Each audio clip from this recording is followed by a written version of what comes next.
Hoy ya empezamos con la teoría del segundo parcial, ¿sí? Esta no entra en el primero. Está sobrecarga de operadores sería El parcial está sobrecarga de operadores inclusive, ¿sí? De la unidad 5 en adelante para el segundo, pero la tenemos que ver ahora porque si no después del parcial van a tener práctica y no van a haber dado teoría nueva. Así que bueno, nos vamos a adelantar una semanita. Lo primero que vamos a ver en la segunda parte tiene que ver con manejo de archivos. ¿Sí? Dice flujo de entrada-salida. En particular, lo más importante de estas dos unidades va a ser la parte de archivos. Esta primera unidad, la guía 5, como ahí dice texto, van a ver que hay dos formas de trabajar con las entradas-salidas. Una es trabajarlas como texto. Vamos a tener una primera parte sobre cómo leer y escribir archivos de texto, ¿sí? Y una segunda parte sobre, pongámosle que leímos un archivo de texto y tenemos un string con el contenido, cómo manipular ese string, cómo buscar, cortar, modificar string, ¿sí? Por eso está parte 1, parte 2. La parte 2 es más cortita y más fácil. Lo importante es lo 1. El concepto de flujo es general. En C++ se usa para representar datos que entran o salen o van o vienen en distintos sentidos. Stream es la palabra en inglés que significa flujo. Y ustedes ya conocen dos flujos, uno de entrada y uno de salida, que son CIN y COUT. ¿Sí? De hecho, cuando lo escribimos, que pone el CIN, flechita, flechita X, y la flechita S mayor, mayor, da la idea de que la información fluye de la consola hacia la variable, o el COUT para el otro lado. ¿Sí? Entonces, CIN y COUT son dos casos de flujo de información, y en particular esa información va como texto, que ahora vamos a ver qué significa. En la biblioteca de C++ entonces tenemos definidas instancias de iString y de OString. Son las clases que representan un flujo de entrada y un flujo de salida. Hay dos instancias especiales que son CIN y COUT, ¿sí? Ya les adelanté que eran de las clases iString y OString cuando vimos sobrecarga de operadores para poder sobrecargarlos. Para sobrecargar cómo mostrar o cómo leer nuestras propias clases. Algunos en la práctica usaron el string. Levante la mano quien lo usó en la práctica. Pocos, bueno, no importa. El CIN, COUT, todos los objetos que empiezan, hay dos más que empiezan con C, representan flujos asociados a la consola. Cuando yo escribo en ese flujo sale en la consola, cuando yo tipeo en el teclado, en la consola, entra información por esos flujos. Es uno de los grupos de flujos, por decirlo, los que manipulan la información que va y viene por la consola. Hay dos grupos más. En la cabecera S-string, la S que sobra es de string, de cadena. ¿Sí? Son flujos que llevan y traen información entre cadenas. Son flujos que si yo pongo información, esa información queda en un string, en una cadena, o si yo tengo una cadena con información, mediante estos flujos puedo sacar esa información. Más o menos como si la estuviera leyendo del CIN. Ahí se va completando un poco el panorama. En particular tengo el iString, es un flujo para leer información a partir de un string, información que está en una cadena y yo poder leerla como si fuese con CIN o con getLine, como leo de la consola. Y el OString usualmente se usa al revés, parto de una cadena vacía y escribo información en esa cadena con menor como si estuviese escribiendo en la consola. Y puedo escribir información de cualquier tipo, usar manipuladores, o, como ven que ambos heredan del mismo lugar, de la misma clase base de la cual salieron CIN y COUT, la sobrecarga que hicimos en la clase pasada también van a funcionar automáticamente. ¿Sí? La clase pasada, al sobrecargar para iString o para OString, hicimos sobrecargas que funcionan para toda una familia de flujos, no solo para la consola. De pronto reemplazamos la consola por uno de estos flujos que maneja un string, como derivan de la misma clase también funciona, o lo vamos a reemplazar por un flujo que represente un archivo y con la misma sobrecarga vamos a estar leyendo y escribiendo en un archivo. La gracia es que el 90% de la interfaz para leer o escribir en flujos está en estas clases bases, ¿sí? Y las instancias particulares o las herencias no agregan demasiado al modo de uso. Entonces, bueno, está el de la consola de entrada. Hay 3 versiones de la consola de salida. Nosotros normalmente usamos Seout. O en algún ejemplo yo estoy muy acostumbrado a usar Sear, si me habrá escapado alguno.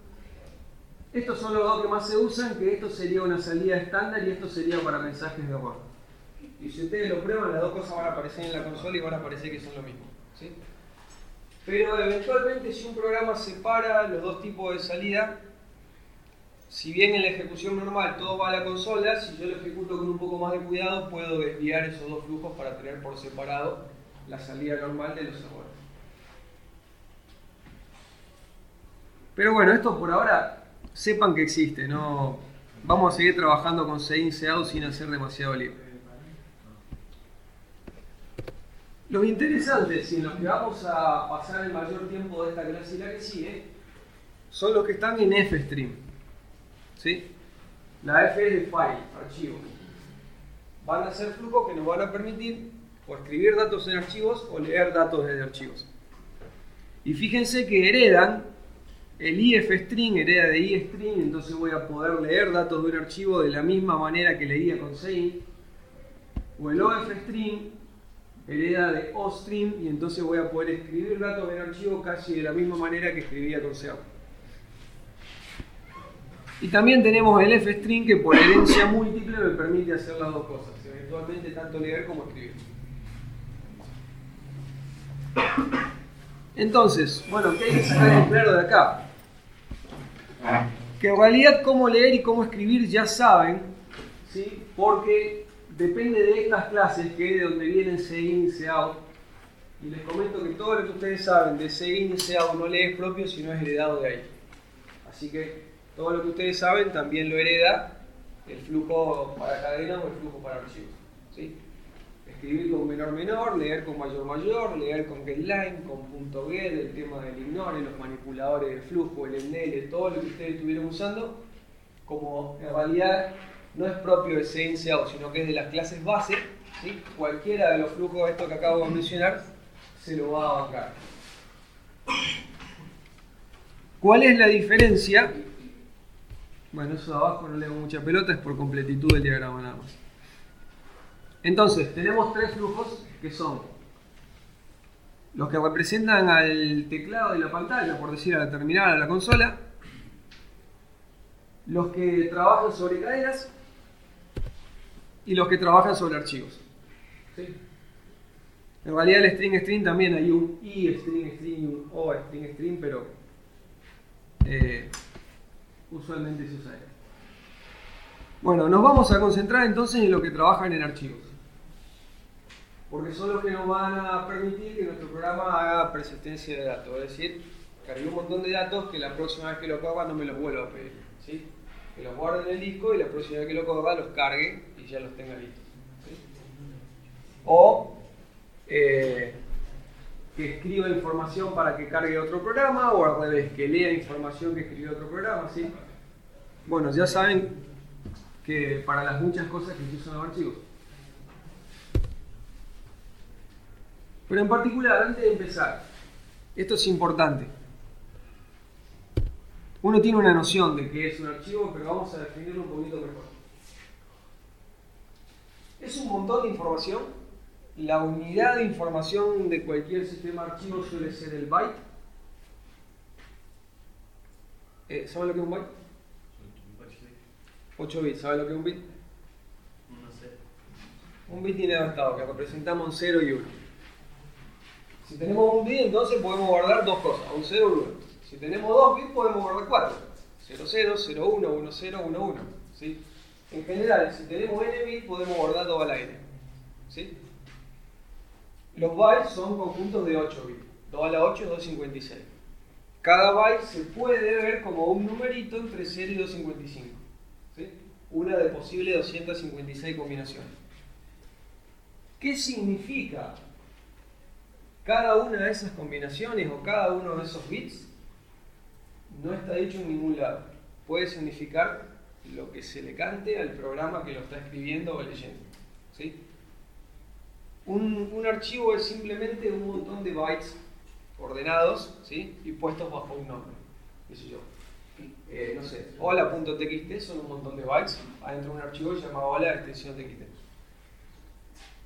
Pero insisto, ¿qué significan esos bytes? El significado se lo da el programa. Al momento de leerlo, el programa decide interpretar esa información de una manera o de otra. No está escrito en ningún lado qué significan los valores, por decir, de 0 a 255. Bueno, lo que hablábamos, se almacenan y se leen por bytes. Y tienen un nombre. ¿Sí? La ruta completa usualmente está compuesta por el nombre propiamente dicho del archivo y carpetas, eventualmente si estamos en Windows, un disco, una unidad, ¿sí? Carpetas anidadas son la ruta que me lleva hasta la subcarpeta o subdirectorio donde está mi archivo. Entonces, todo archivo tiene un nombre y tiene una ubicación.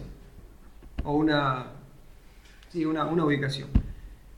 Esta sería el nombre o la ruta completa para inequívocamente señalar mi archivo. Y además, el sistema de archivos suele tener algunas propiedades extra. Vieron que en Windows le hacen clic derecho, propiedades, y lo pueden marcar como solo lectura del sistema, oculto, ese tipo de cosas. ¿Sí? En Linux lo pueden marcar como ejecutable o no ejecutable, que pertenece a un grupo o un usuario. Bueno, los detalles de qué información extra puede tener, por decir, varían de un sistema de archivo a otro, de un sistema operativo a otro. Por ahora nos vamos a quedar simplemente con que en todos los sistemas de archivos tienen una estructura de árbol de carpetas anidadas, carpetas y subcarpetas, ¿sí? Y finalmente un nombre. Nos vamos a quedar con esa idea. Bien, yo dije que esta unidad era de texto. La unidad que sigue va a ser binario. ¿Qué significa? Y de nuevo, volviendo a lo que les decía recién, hace referencia a cómo interpreto la información que está en el archivo. El archivo no tiene en ningún lugar marcado si es de un tipo o es de otro. El archivo es simplemente información y el programa, cuando la lee, decide interpretarla de una manera o interpretarla de otra. O cuando la escribe. ¿Qué significa como texto? Que a cada uno de esos valores de 0 a 55 le vamos a hacer corresponder una letra según el código ASCII. O algún código similar. ¿Sí? El ASCII es más común, hay 2 o 3 códigos más. Pero bueno, si yo interpreto cada uno de esos bytes como un numerito que voy a la tabla ASCII y me da un carácter, ¿sí?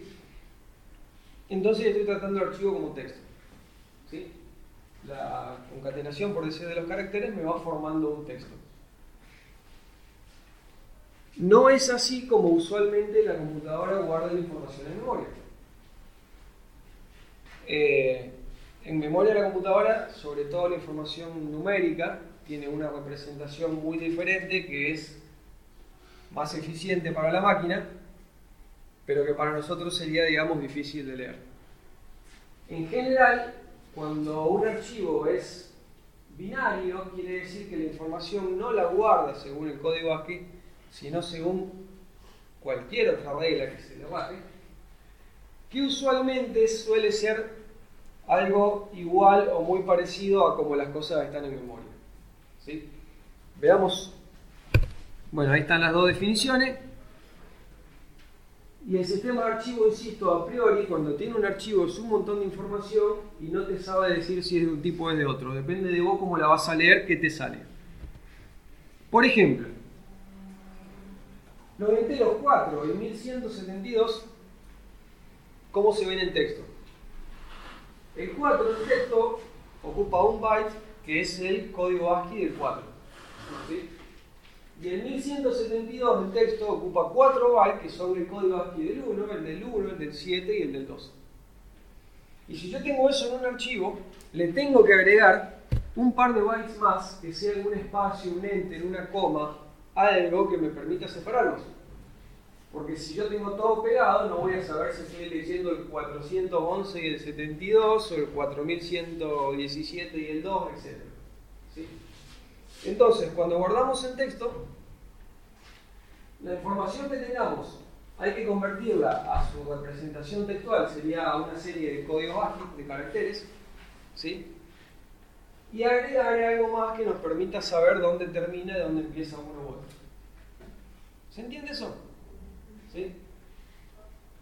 No es así como las cosas que están en la memoria. Cuando yo tengo un entero en memoria, ustedes saben que todos los enteros ocupan 4 bytes. No importa si es un entero grande o un entero chico. ¿Sí? Acá el número 0 me ocupa 1 byte, eventualmente 2 si agrego el separador, ¿sí? Y el número 1.000.000 me ocupa 7 u 8. Mientras que si yo le pregunto a la máquina cuánto mide el entero, me va a decir 4 bytes, no importa qué número tenga dentro. ¿Sí? Porque no está guardado de esta manera. Entonces, cada vez que yo hago un COUT, el operador menor tiene que convertir esa representación interna de la máquina en códigos ASCII.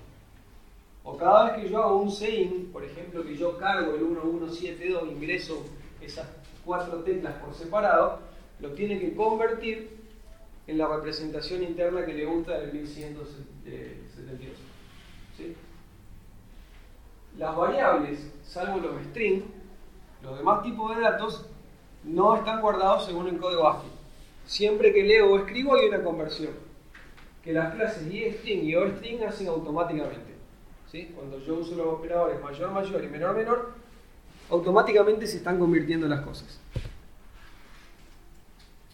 Esto tiene una desventaja importante. Si yo tengo un archivo con esa información, usualmente no puedo modificar un dato, porque si yo quiero cambiar el 4 por el 10, ¿sí? Cuando ponga el 1 en el lugar del 4 y el 0 en el lugar del 13, si después agrego el separador, estoy pisando parte del 1117. Y si no agrego el separador, me quedaron pegados y no sé dónde termina uno y dónde termina el otro.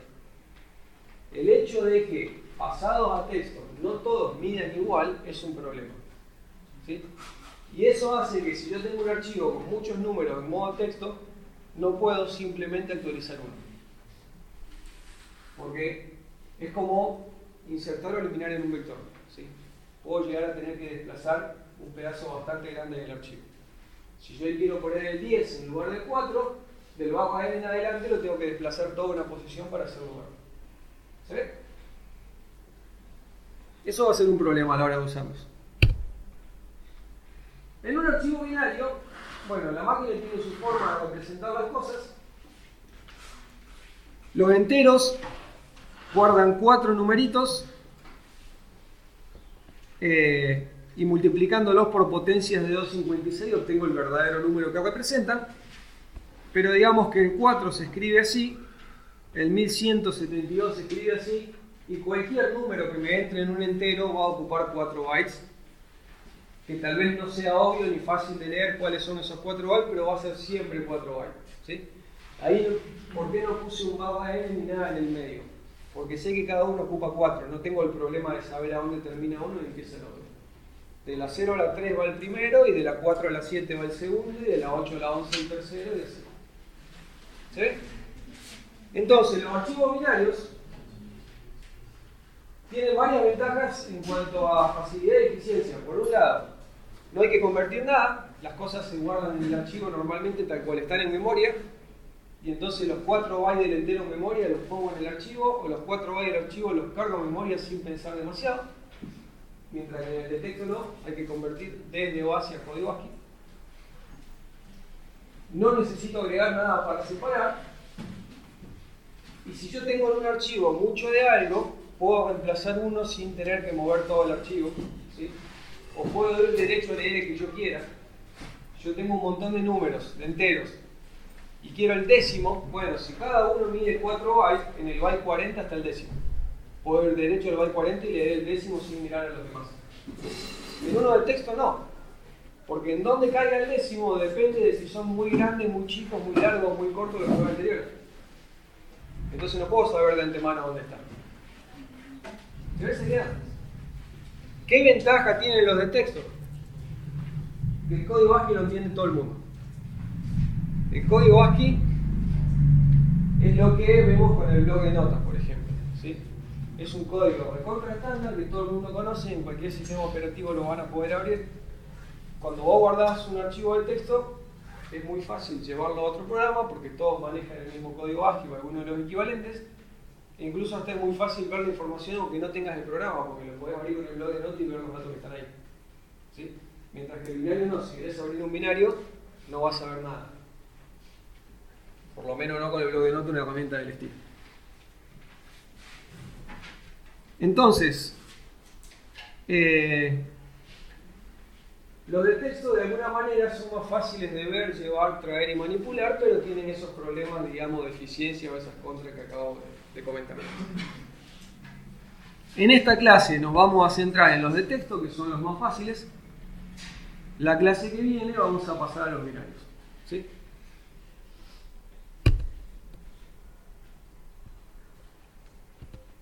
Bien, archivos de texto.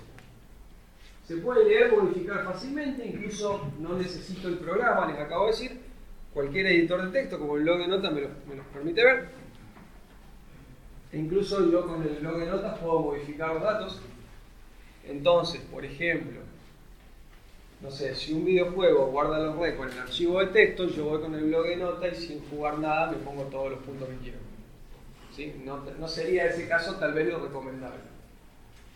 Ahora, si un programa, no sé, guarda su configuración en el archivo de texto, eso puede ser conveniente, porque entonces yo puedo ver la configuración, puedo cambiar si hay algún problema, puedo ver qué pasa. Otro programa la puede leer. Si la llevo a otro sistema operativo, a otra máquina, no hay ningún problema. Por eso se suele decir que son más portables los archivos de texto, que yo los puedo llevar y traer a cualquier lado, que todo el mundo entiende cómo están escritos, ¿sí? Sería todos estamos de acuerdo en cómo se escribe y cómo se lee el texto. Mientras que para los binarios no. Este ejemplo que yo le dije que el 4 se escribe 4000, alguien me puede decir, ¿y por qué no es 0004? ¿Sí? Bueno, en algunos procesadores sí es al revés. Y entonces, un binario que grabé en un procesador no lo puedo llamar a otro. O al menos no generalmente, no en cualquier caso, ¿sí? Tengo que tener cuidado con ciertas cosas. El binario tiene mucho que ver con cómo ese sistema operativo y ese micro maneja internamente las cosas. El de texto no.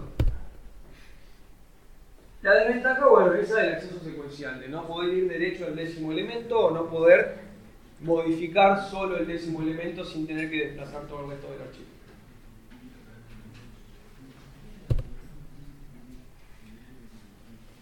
Y la otra es que, bueno, cuando grabo números y ese tipo de cosas, estoy todo el tiempo convirtiendo, ¿sí?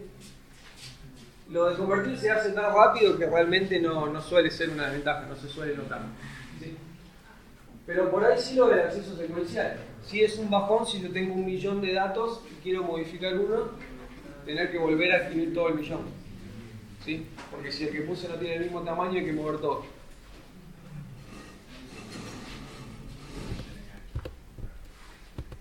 Bueno, de los binarios hablaremos en la clase que viene.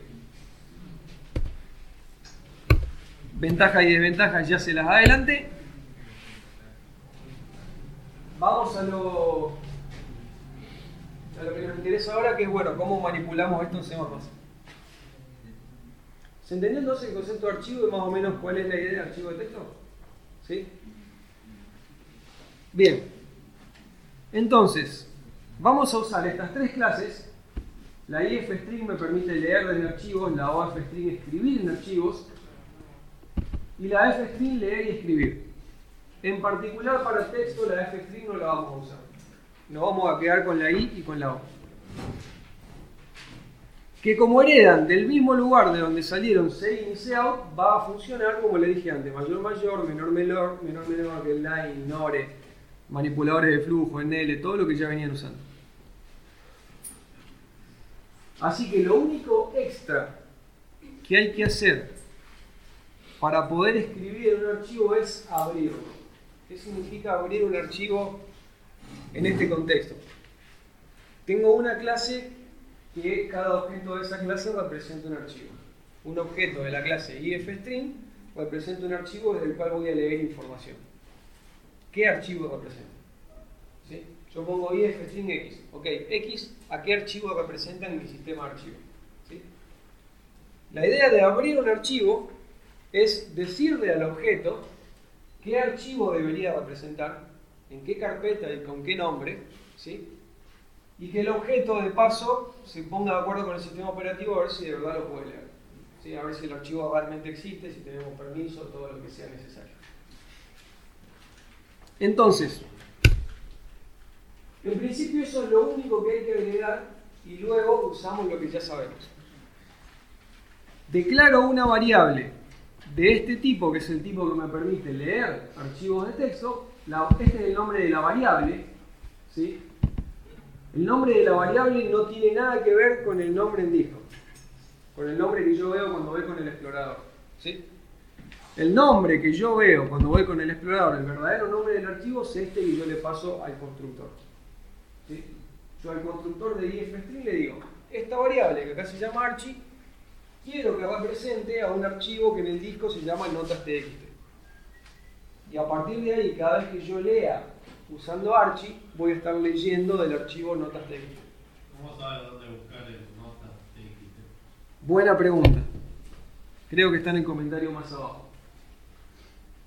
Antes de eso, la alternativa es, si uso el constructor por defecto, ese archivo no lo puedo usar para leer porque todavía no dije con qué archivo del disco se asocia. Más tarde con el método open puedo asociarlo y ahora sí usarlo para leer, ¿sí? Las dos formas de decir esta variable a qué archivo representa. Con el método open o en el constructor. Y ahí venía la pregunta. ¿Dónde está notas.txt? Yo dije que el nombre completo de un archivo tenía en Windows, por ejemplo, el disco, toda la lista de carpetas y luego recién el nombre.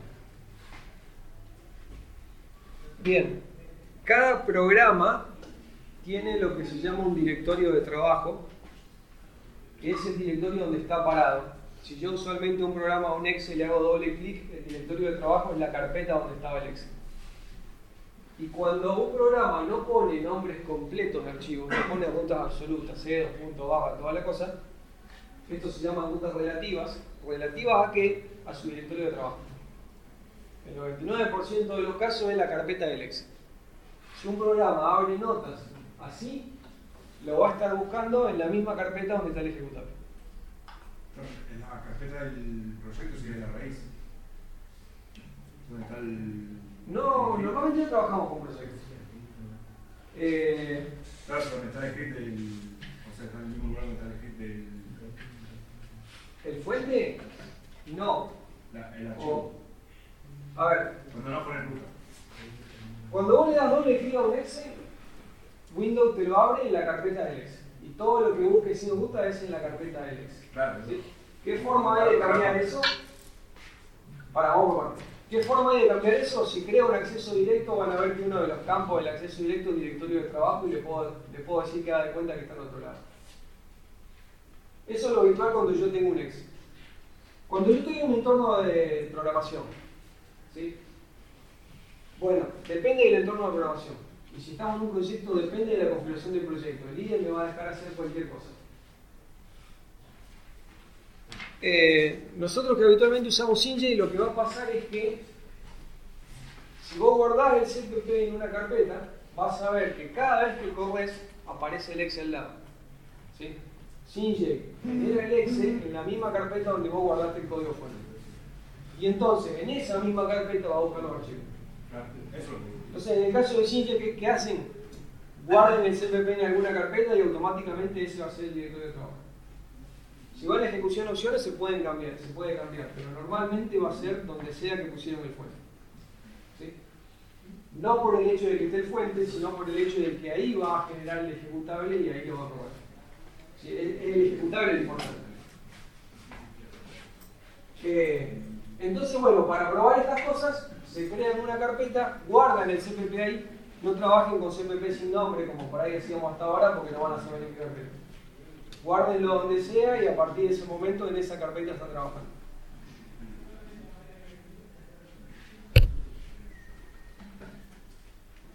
No deberían nunca usar rutas absolutas, ¿sí? Cosas como C2.barra, ¿sí? En general, se supone que yo hago mi programa para, no sé, dárselo a un cliente y no tengo ninguna garantía de que el cliente lo vaya a instalar en el C, lo vaya a instalar en esa carpeta, etc. ¿Sí? Siempre los programas deberían usar rutas relativas, o si dependen de alguna ruta del sistema, pedírsela al sistema, pero nunca poner yo la ruta explícita, ¿sí? No tengo garantía de que si lo llevo a otro sistema siga siendo así. Entonces, nosotros normalmente vamos a poner notas de IP o trabajar en la carpeta del programa. Si vos copias la carpeta a cualquier otro lugar, mientras la carpeta tenga todo, sigue andando. No importa dónde esté, porque yo digo notas y se acabó, ¿sí? Y si de pronto necesitase alguna carpeta especial, como por ejemplo la carpeta del usuario en Windows, no me tengo que confiar que sea c2.user/Pepito, ¿sí?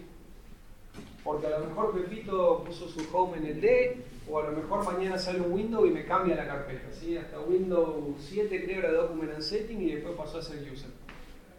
Entonces, siempre es mala idea, pensando en poder llevar y traer mi programa a otras máquinas, a otros sistemas, poner rutas absolutas, ¿sí? Siempre vamos a trabajar con relativos. Profe, desde la consola me permite ver lo que hay en la carpeta, no estoy parado. ¿Cómo? Desde la consola, hay una forma de ver los archivos que hay en la carpeta, no estoy parado. Desde la consola, cuando se está ejecutando el programa. Tiene una carpeta. Sí, no. A ver, C++ tiene desde que nació un par de clases para leer y escribir archivos, ¿sí? Todo lo resto de manejo del sistema de archivos, ver qué archivos hay, crear carpetas y ese tipo de cosas no son estándar. O no eran estándar. La biblioteca se estandarizó para C++ 2020. Dentro de 3 años va a tener un estándar. Por ahora no. Esas cosas se las pedía el sistema operativo. Entonces en Windows vas a include Windows y tener funciones que te da Windows, y en Linux hacer otro include y tener funciones que te da POSIX y otro estándar. Dentro de lo estándar tenemos cosas muy básicas. Ya vamos a ver que tenemos muy poquito.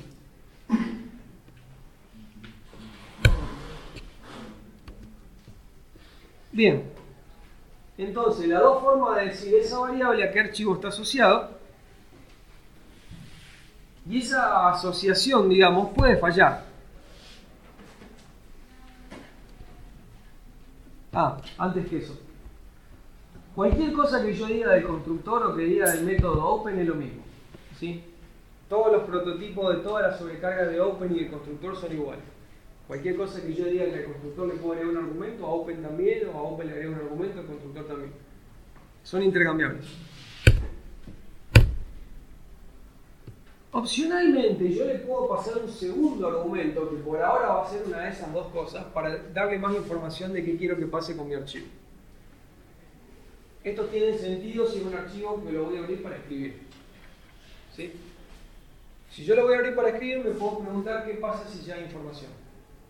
Si ya hay información, yo la voy a pisar, le voy a agregar al final, o la voy a borrar y voy a empezar de cero, ¿sí? Las dos cosas que tienen sentido para archivos de texto son borrar todo el contenido de servidor nuevo con el trunc, o agregar contenido al final con el app de append, ¿sí? Si yo como segundo argumento paso una de esas dos banderas, estoy explicitando o que quiero que el archivo lo cree de cero, si existía lo borro y lo haga de cero, que eso es el trunc, o que quiero que le agregue a lo que ya tenía, eso es el app, ¿sí? Otra cosa no tiene sentido por lo que dijimos de que no podíamos usualmente reemplazar un dato con otro, porque no miden lo mismo. Entonces no tiene sentido pedirle algo que no sea agregar al final o borrar. Así que las demás opciones las vamos a dejar para cuando veamos binario. Entonces, yo acá, como este era de lectura, no tengo que decir nada, pero si esto fuera una O para escribir, yo le puedo poner coma y una de estas dos para decir de qué modo voy a escribir. Ahora, ¿qué pasa si la apertura falla? ¿En qué caso esto puede fallar? Pongo un nombre de archivo que no existe, ¿sí? Pongo un nombre de archivo, no sé, que estaba en una unidad de red, se me cayó la red. Pongo un nombre de archivo que estaba en un CD, abrí la bandeja.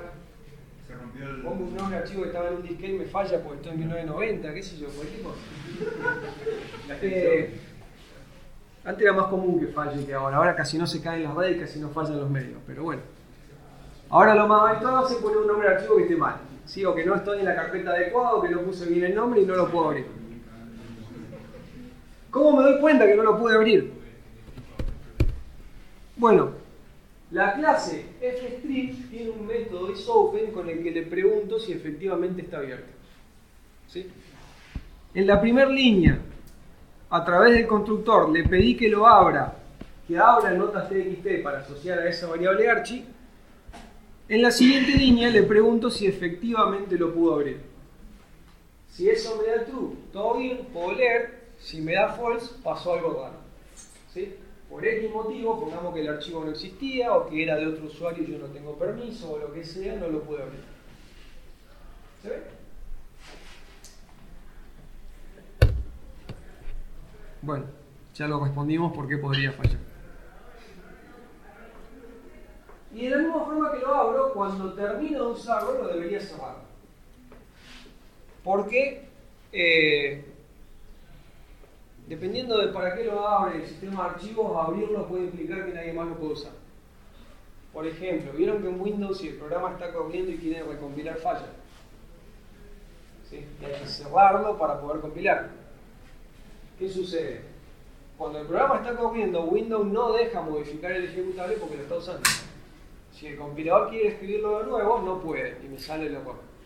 Tengo que cerrar el programa para que el compilador pueda escribirlo, para que Windows lo deje de usar y el compilador lo pueda escribir de nuevo. Entonces, cuando yo en mi programa termine de usar el archivo, debería cerrarlo para evitar ese tipo de problemas. ¿Sí? Pueden pasar cosas como que otro no pueda usarlo porque yo lo estoy usando, o cosas raras como cuando sacan un pendrive sin darle extracción segura y que me quedan la mitad de los archivos. Ese tipo de cosas también puede pasar si yo no cerré debidamente mi archivo. Ahora, no nos vamos a olvidar, entre comillas, nunca de cerrar el archivo, porque si me lo olvido lo hace el destructor de la clase archivo. ¿Sí? Es una clase, está bien hecha, tiene un destructor que se encarga de limpiar todo lo que sea necesario. Entonces, si yo me olvido del close, cuando sea que el objeto archi salga de scope, cuando llegue a la llave que cierra y se destruye el objeto archi, automáticamente va a cerrar y liberar ese archivo. ¿Sí? Va a ser como si hubiera llamado close. Entonces, en la mayoría de los casos no voy a llamar explícitamente a close porque total el destructor me lo hace. ¿En qué caso puede ser útil? Si una función, por ejemplo, tiene que leer el archivo y luego escribirlo de nuevo. ¿Sí? Si cuando yo lo abrí para leer no lo cerré, puede que después cuando lo quiera escribir falle. Entonces en ese caso, aunque no haya terminado mi función, yo tengo que decirle al de lectura, bueno, cerralo que ahora lo voy a abrir con otro que es escritura. ¿Sí? Entonces, va a haber algunos casos donde yo explícitamente use el close porque lo voy a querer cerrar antes de que termine mi función. ¿Sí? Antes de que el objeto ifstring se destruya. Pero si no, si lo último que hago es cerrarlo, no lo hago, lo hace el constructor por mí. Si lo hago no pasa nada, pero no hace falta.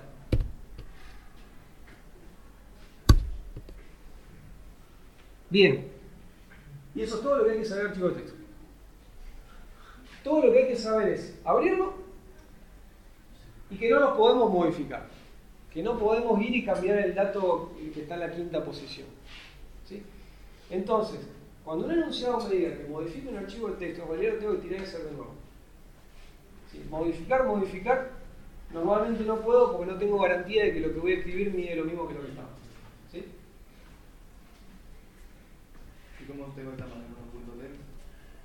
Ah, no, tenés razón, me falta una cosa más para decir todo lo que tiene que ser archivo de texto. ¿Cómo se leen y se escriben? De la misma manera que se in, se out.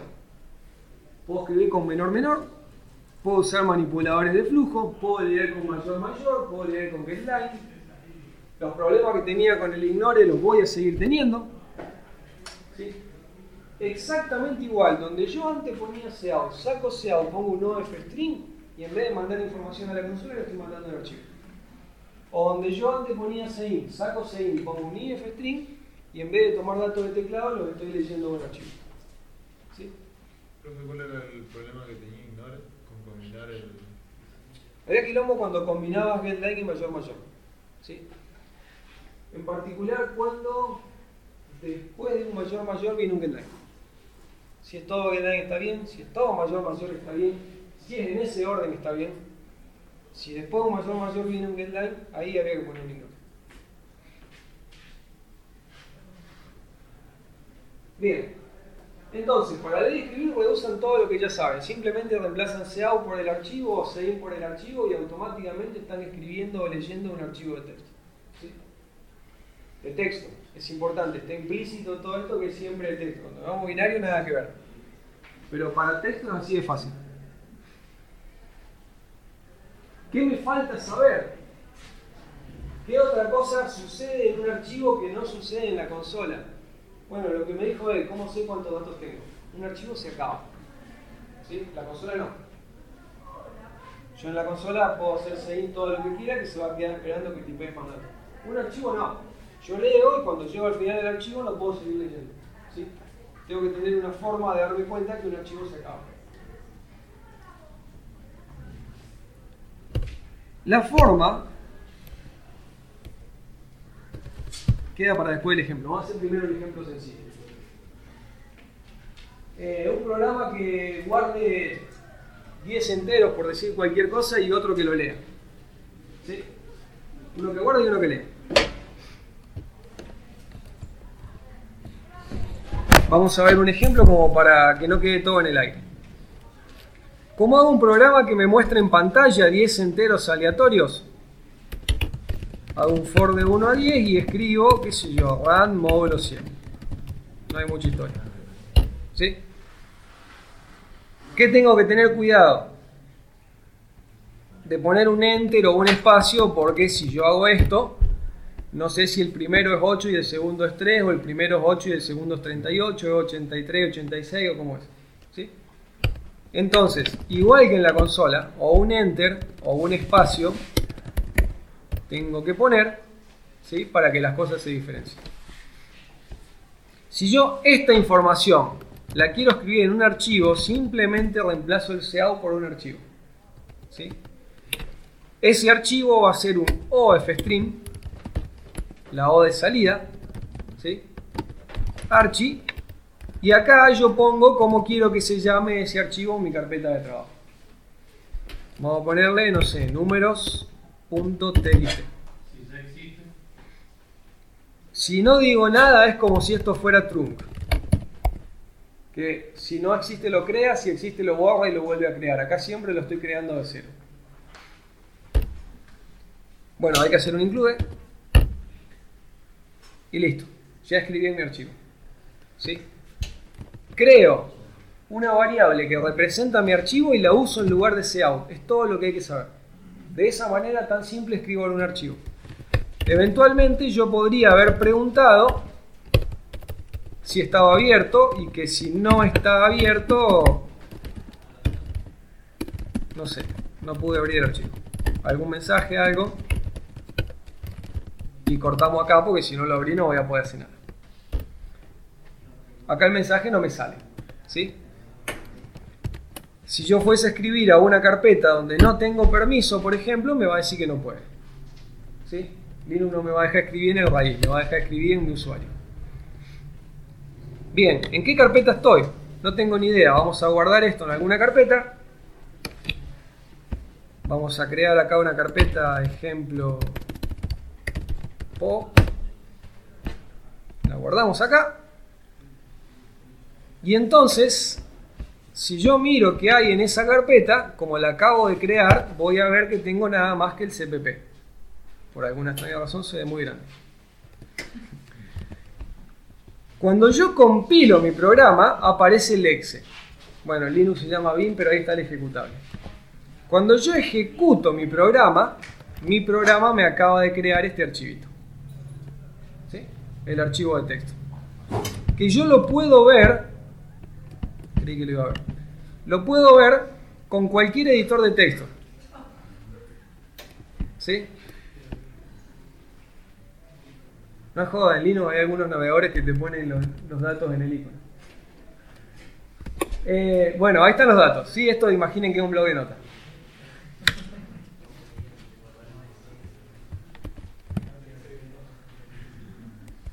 ¿Se ve? Entonces, ¿qué tuve que hacer acá? Esto. Una vez que mi archivo está abierto, uso el archivo en lugar de cout y escribo lo que yo quiera. ¿Sí? Y puedo escribir cualquier otra cosa. ¿Sí? Ejecuto esto y si vuelvo a abrir mi archivito, ahora tiene eso al final. ¿Sí? Exactamente igual que en la consola. Yo con menor y los manipuladores de flujo guardo lo que quiera con el formato que quiera. Dice que usted dijo que ios.app se escribe siempre al final. ¿En qué caso no se escribiría al final? Yo puedo querer escribir en cualquier lugar del archivo, pero en el archivo de texto no tiene sentido escribir al medio normalmente, por esto de que lo que voy a escribir no sé si ocupa lo mismo que lo que ya estaba. Claro. ¿Sí? Eso va a tener sentido en binarios. En texto usualmente o lo hacemos de cero o agregamos al final. Si yo acá pongo app, ¿sí? El archivo lo voy a abrir con Sinjay, total. Vamos a sacarle esta porquería. Bien. Ese es el contenido de mi archivo. En lugar de trunc le puse app. Y entonces cuando yo corro mi programa, mi archivo cambia agregando cosas. ¿Sí? Y si lo corro varias veces, va a seguir agregando. ¿Se ve? Porque le puse que agregue en vez de que borre. Si le pongo trunc, borra todo y lo hace de nuevo solo esos 10. ¿Se ve la diferencia entre app y trunc? Bien, de esta manera entonces yo guardo. Vamos a ponerle a este guardar cpp. Y ahora vamos a hacer otro que sea leer cpp para ver cómo debería yo leer estos datos. ¿Sí? ¿Cómo leo 10 datos de la consola? Así. ¿Sí? Y si los quiero ver, así. Yo cojo esto y me va a pedir 10 datos de la consola y me los va a mostrar. Si yo en vez de la consola pongo un archivo, automáticamente estoy leyendo del archivo. Ese archivo tiene que ser de lectura, un ifstream. Si yo digo que este es números.txt, acá de nuevo podría preguntar por el isopen como para asegurarme de que esté todo bien. En este caso yo sé que va a estar bien porque lo acabo de crear. Pero entonces de esta manera yo digo que esta variable representa este archivo de mi sistema para lectura. ¿Sí? Esta I me dice que es para lectura. Y entonces automáticamente donde antes decía sein pongo mi archivo y estoy leyendo del archivo. Me falta otra vez incluir. Y ahí leí mis datos. ¿Sí? Y son los datos del archivo. Si yo vengo acá y a esto le agrego un par de ceros, cuando lo lea, ahí están los ceros. ¿Sí? ¿Se ve? ¿Se entiende entonces el ejemplo por ahora? El problema es cómo saber hasta dónde leer, porque si yo quiero leer 20, las primeras 10 lecturas salieron bien y después hizo cualquier cosa. ¿Sí? Después, no es que siguió leyendo 21, es que no leyó más. En mi variable quedó 21 y no se actualizó nunca más. Estoy mostrando siempre lo mismo porque las lecturas fallaron. ¿Sí? Desde la 11ª vez en adelante estas lecturas empiezan a fallar. Entonces, ¿cómo me doy cuenta hasta dónde leer? Sería la siguiente pregunta. Que si no me equivoco es lo que viene acá. ¿Qué pasaría si no sé cuántos son? Bien. La acción de lectura, el mayor o el getLine, uno puede pensar que me devuelve, esa acción completa me devuelve verdadero o falso indicando si leyó o no leyó. ¿Sí? Uno puede pensar que esto es una condición, que si la lectura funcionó y tengo un dato leído en X me va a dar true, y si la lectura no funcionó y X quedó con basura me va a dar false. ¿Sí? La acción de lectura la puedo poner como condición.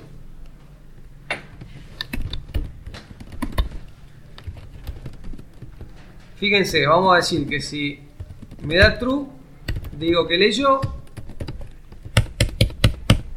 y si no, no leyó nada. Las 10 primeras veces me dio true, las 10 últimas veces me dio false. ¿Sí?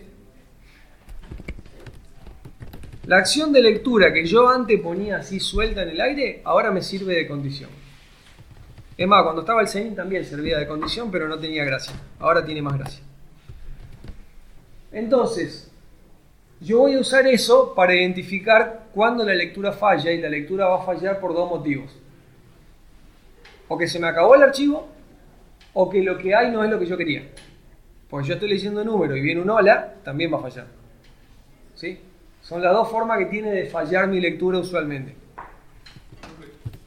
Sí. ¿No se le puede preguntar cuántos datos tiene guardados? No sé, se me ocurrió. No. Ahora vemos por qué. Bueno, en realidad ya dije por qué. Como no todos los datos ocupan lo mismo, si un archivo tiene 200 bytes, no sé cuántos números son. Pueden ser 100 números de una cifra, o 50 números de dos cifras, o mezclado. ¿Sí? Le puedo preguntar al archivo cuánto mide. Al sistema de archivo le puedo preguntar cuánto mide este archivo.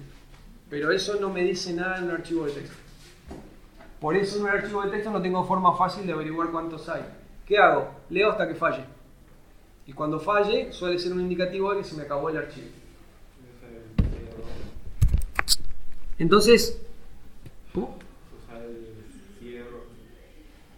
Eso es cuestión de cómo mostrar el mensaje. En todo caso, uno podría decir, bueno, cuando es un error lo uso con... Pero es independientemente de la lectura. Lo importante de la lectura es esto. Cada vez que hago la lectura me dice si anduvo o no anduvo. Si lo que está en el archivo es mayor a un int, en ese caso. Supongo que también va a fallar, ya lo probamos. Debería fallar. Entonces, la estructura habitual suele ser que mientras puedo leer cosas, quiere decir que todo va bien, y en cuanto a la lectura falle, corto porque se me acabaron los datos. ¿Sí? Intento leer un dato. Si lo pude leer, ok, lo proceso, en este caso lo muestro, e intento leer otro. Y repito hasta que falle. Si todo está más o menos bien, la primera vez que falle va a ser cuando se me hayan acabado los datos. Fíjense que acá me muestra los 10 datos, a pesar de que yo en ningún momento dije que eran 10. Leí hasta que falló.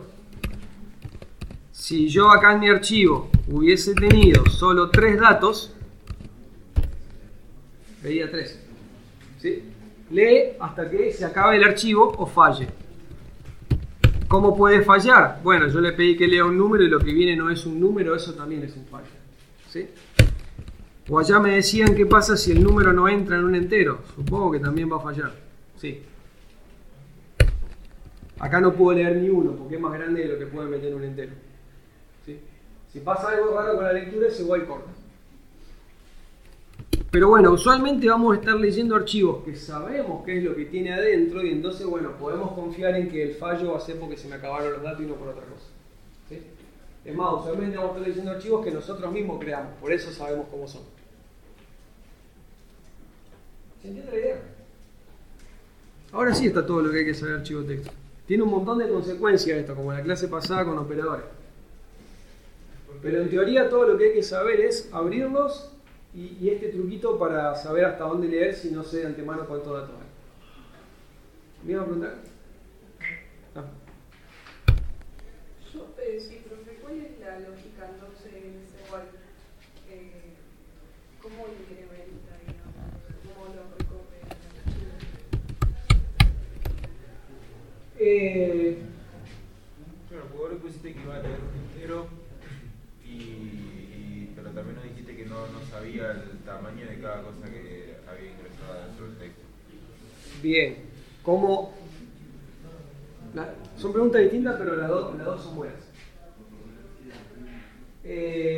Cuando yo abro un archivo y empiezo a leer desde el principio. ¿Sí? Y cada lectura que hago, Es como que leo un dato y la próxima lectura lee lo que viene después. Es como que a medida que voy leyendo voy avanzando por mi archivo. ¿Sí? O sea, yo empecé, abro mi archivo y es como que estoy parado ahí. Y cuando le digo, léeme un entero, lee este uno y queda parado ahí. Léeme otro entero, lee este y queda parado ahí.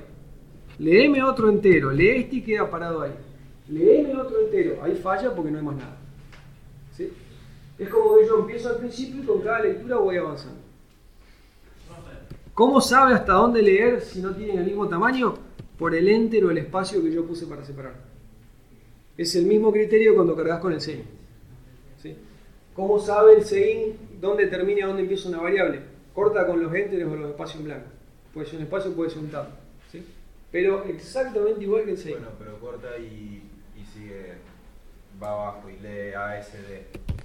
Y el ASD es otro tipo de datos, pero no logra saber el tamaño de ASD que es diferente al de 1, por ejemplo. ¿O sí? Acá, perdón, ASD. Claro, yo digo, si vos pones ahí un par de letras. Ah, falla, pero tanto como esto. O sea, yo acá, ¿cómo sabe dónde empieza un número y dónde termina el otro? Por los espacios, no importa si hay 1, si hay 10, ¿sí? ¿Cómo cortar? Es la misma lógica que para el sein que ya venimos usando de toda la vida. Con que haya un espacio, pueden ser simplemente un espacio, un enter, o puede ser un montón de espacios, un montón de enter, pero con que haya algo separando ya le alcanza. Ahora, ¿qué pasa con el sein si lo que yo pongo no es un número? Se rompe. Vamos a mostrar. Fíjate que si yo muestro A, B y C, cuando leo bien, haya separado como haya separado mis datos, los veo bien, y en cuanto yo puse algo que no va, al segundo y al tercero ni me lo pidió y las variables no las modificó. ¿Sí? Cuando el sein intenta leer algo que no va, digamos que se rompe, y a partir de ahí ninguna lectura anda más. Las siguientes lecturas, las de estos dos, ni siquiera me las pidió. ¿Sí? Quedó el sein en un estado de error y no le puedo pedir que haga nada. Y obviamente no pudo guardar nada en ninguna de las variables porque no alcanzó a leer nada. Con el archivo va a pasar lo mismo. ¿Sí? Esas preguntas de cómo separo, qué pasa así, no dependen del archivo, dependen del flujo genérico. Va a ser lo mismo para la consola, para el archivo o para un string. Entonces, bueno, piensen en esos errores de la misma forma que lo pensaron cuando le hacíamos hasta ahora leer de consola. ¿Sí? Los que no importaban siguen sin importar y bueno, y los que importan tienen el mismo efecto. En caso vos tengas que abrir un archivo que no sabes qué tiene adentro, si enteros o string. Ajá. ¿Cómo sé? ¿Y qué vas a hacer con esa información si no sabes qué es? No sé, que te pida abrir un texto. Esa era mi pregunta también, porque vos podés leer un entero y te lee el entero. Sí. Pero una letra tiene un tamaño diferente. Vos podés leer la línea como string sin importar si lo que hay adentro es... Porque al fin y al cabo está guardado todo como texto. Así como una línea que dice hola, el código ASCII de la H, de la O, de la L, de la A y el Enter.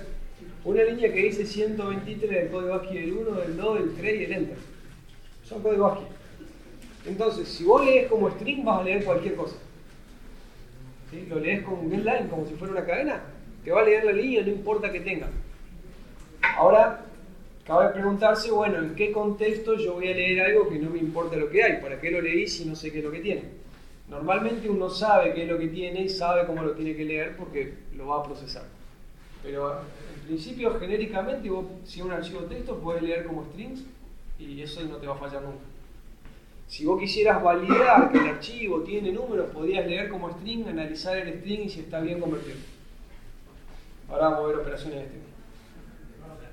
Sabiendo qué tiene el archivo, ¿podés intercalar la lectura de diferentes tipos? Pues sí, primero tengo un entero, Sí, después... tanto como la consola, que vos con sein ponés distintos tipos de variables o intercalás getLine con sein mayor, tenés cuidado con el ignore. Lo mismo, ahora vamos a hacer un ejemplo de eso.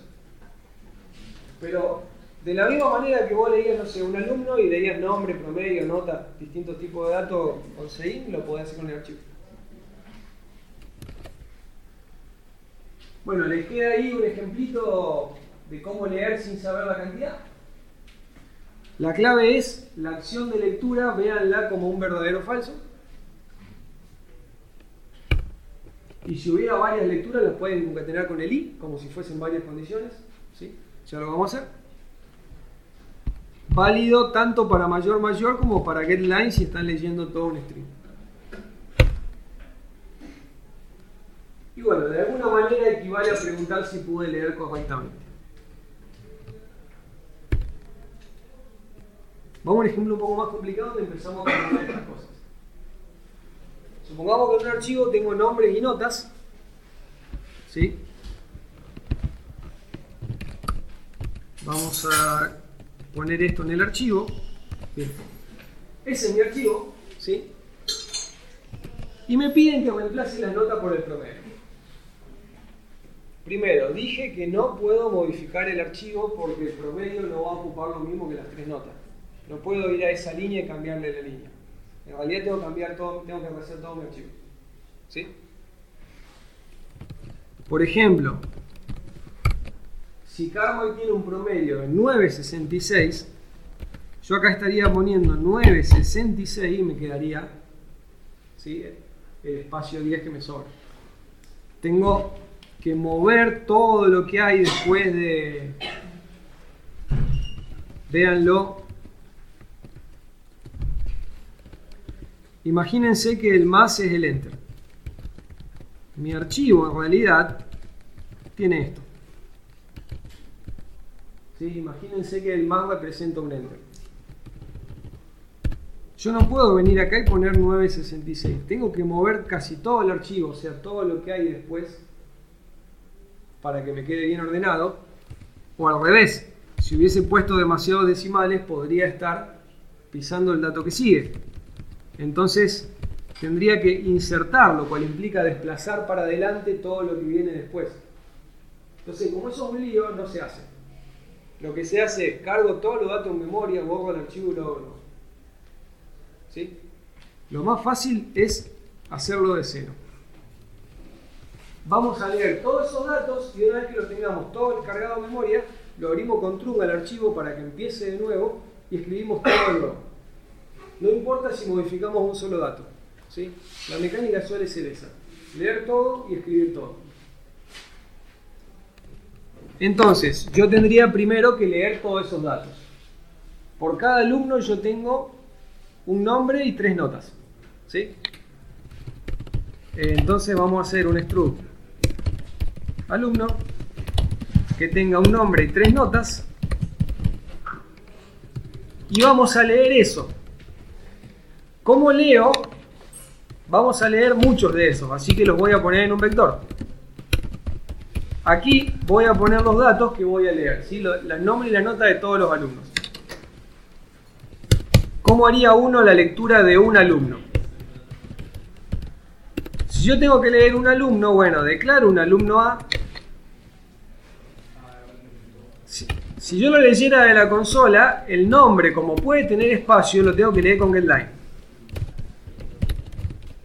¿Sí? Porque puede tener espacio. Si yo pongo mayor, acuérdense que me corta el primer espacio. Me va a leer solo Carman, no me va a leer el nombre. Si quiero que lea toda la línea es con getLine. Y luego venían las 3 notas. Nota 1, nota 2, nota 3. Y pongamos que lo muestro. Apunto nombre, enter. Apunto nota 1. Espacio, apunto nota 2, espacio, apunto nota 3, enter. ¿Sí? Sí.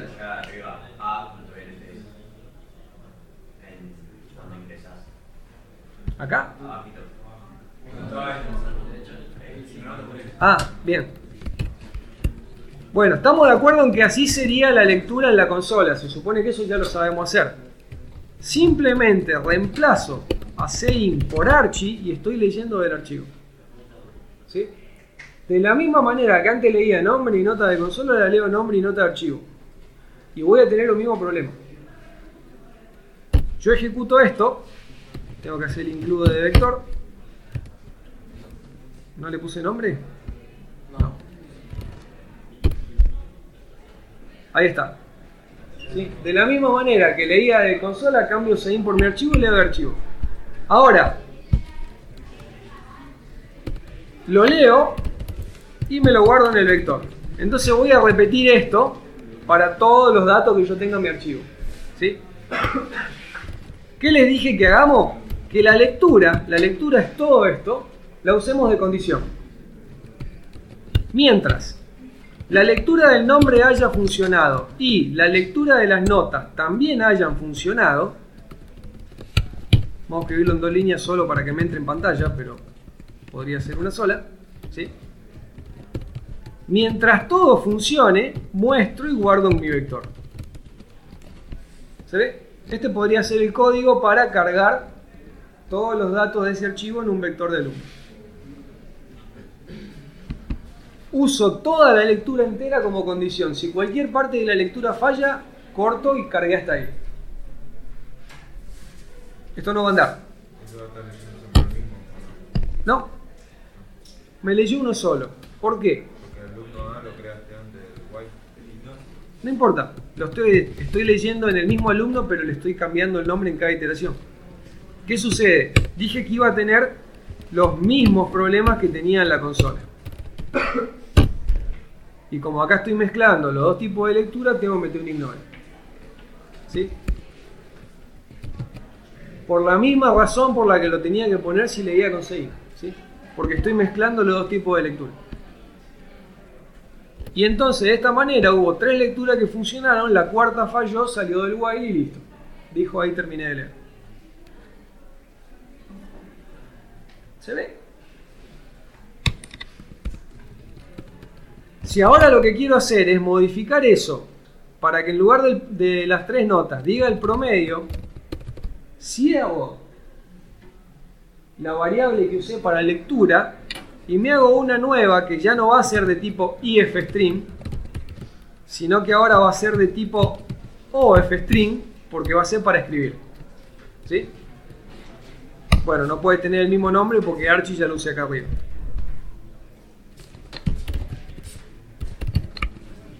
En el momento en que yo haga esto, el archivo vuelve a quedar en blanco, ¿sí? Y el archivo perdió todos los datos, pero yo los tengo acá. ¿Sí? Cuando yo lo abro con trunc, el archivo pierde todos los datos, pero yo los tengo en el vector.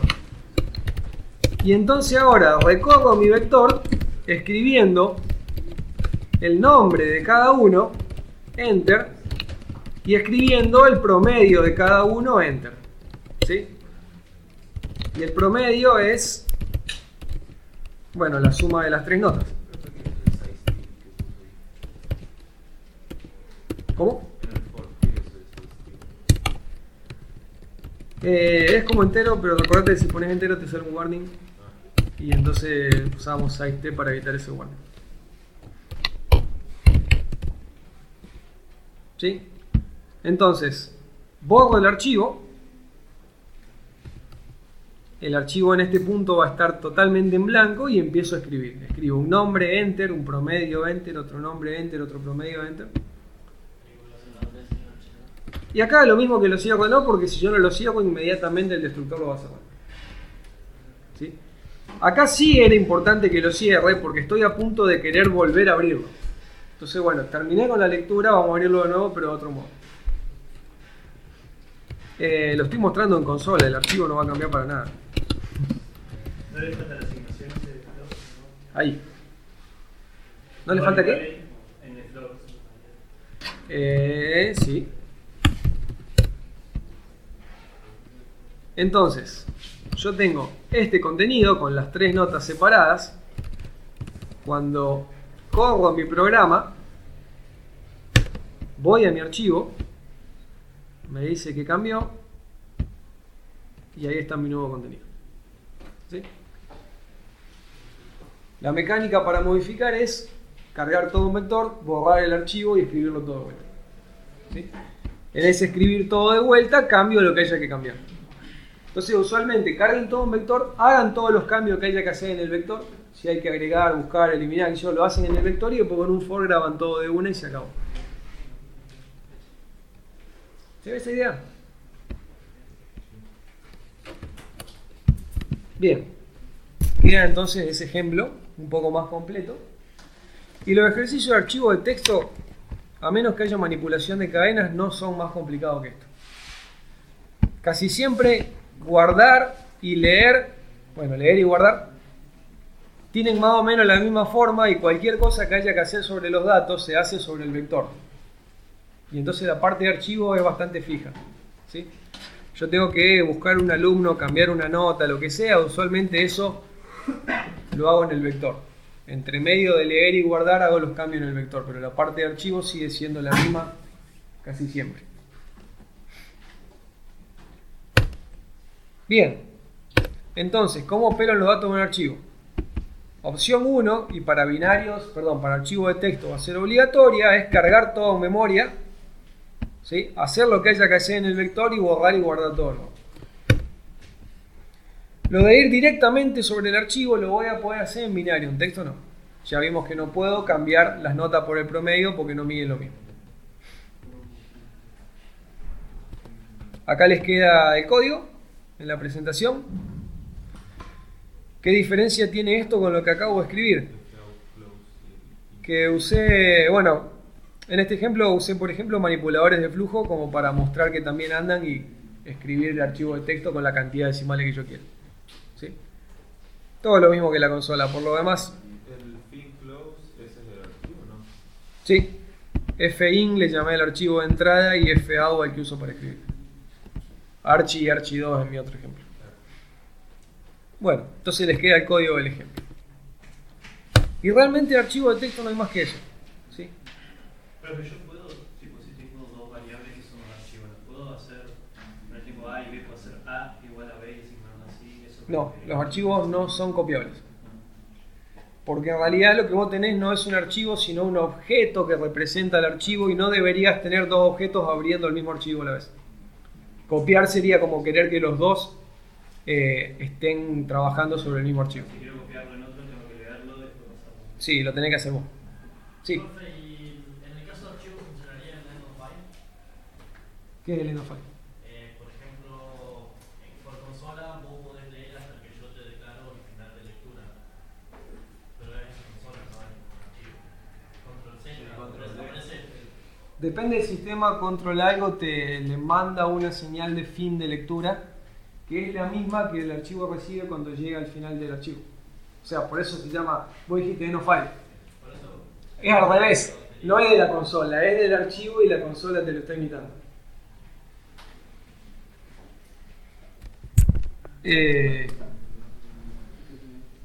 Pero sí, funciona por el mismo motivo, porque los dos lo tienen en eStream. No es algo que haya que saber, pero él está diciendo que el while eventualmente funciona hasta para el seguin. ¿Sí? Fíjense el código, la estructura esta de leer hasta que falle la puedo usar para el seguin y en general, depende del sistema, hay un atajo de teclas, creo que era control D en Linux, bien, que emula el fin de archivo, el fin de consola. Entonces, esta idea de leo hasta que se acabe anda hasta para la consola. ¿Sí? Hay un atajo de teclas que hace como una especie de fin de archivo para consola. ¿Por qué? Porque no es ni del archivo ni de la consola, es del FStream. ¿Sí? En todo caso, bueno, la terminal te tiene que dar esa facilidad del atajo, pero esta idea de leer hasta que falle o hasta que se acabe, que para nosotros por ahora es lo mismo, no es 100% lo mismo, pero por ahora nosotros asumimos que sí, es genérica del flujo. Si yo estuviera leyendo de una cadena con un flujo de los tipos string-stream, la cadena también en algún momento se termina. ¿Sí? Conceptualmente siempre es lo mismo. Fíjense, el string-stream, yo hago un string-stream en el que guardo, no sé, 1, 2, 3.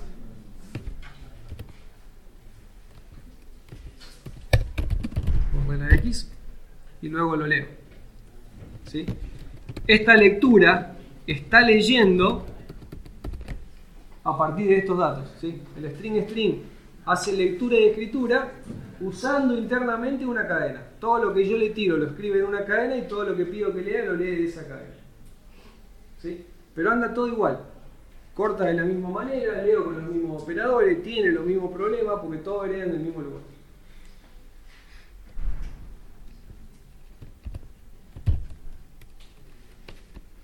Igual, los ejercicios de parcial suelen ser del estilo de este del promedio, ¿sí?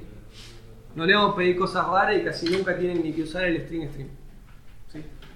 Con saber leer y escribir lo básico anda.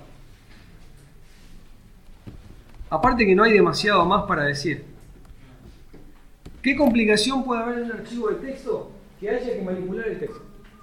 Típico ejercicio de parcial que, no sé, se lee un texto y hay que buscar donde el texto dice tal palabra y reemplazarla por otra. No sé, se lee un texto de informática y hay que reemplazar todos los lugares donde diga código abierto por open source. No sé, por decir uno que lo van a ver en los parciales anteriores, ¿sí? Ese tipo de cosas. En ese tipo de casos la lectura es fácil, como el nombre, leemos líneas de strings, pero luego hay que saber manipular ese string. Hay que saber buscar una palabra en ese string, cambiarla por otra, cortar, etc.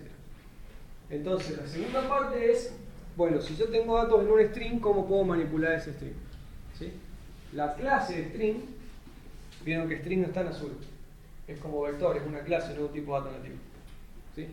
La clase string tiene un montón de métodos que me permiten hacer cosas sobre esa cadena y es lo que vamos a ver ahora.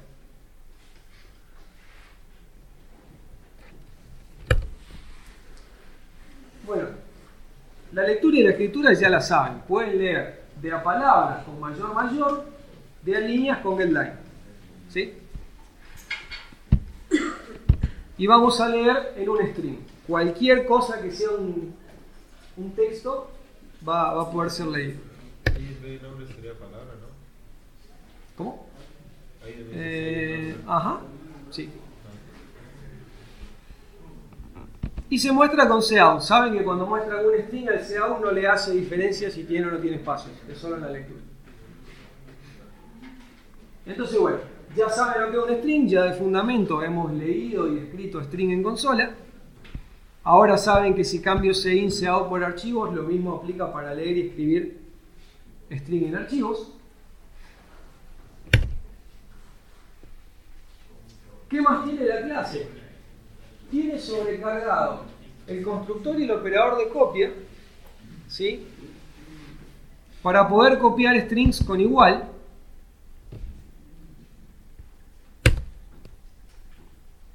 Y creo que sabían que tiene el operador más para poder concatenar. ¿Conocían esto? Yo pongo un string más otro y el resultado es un string largo que dice las dos cosas una tras de la otra.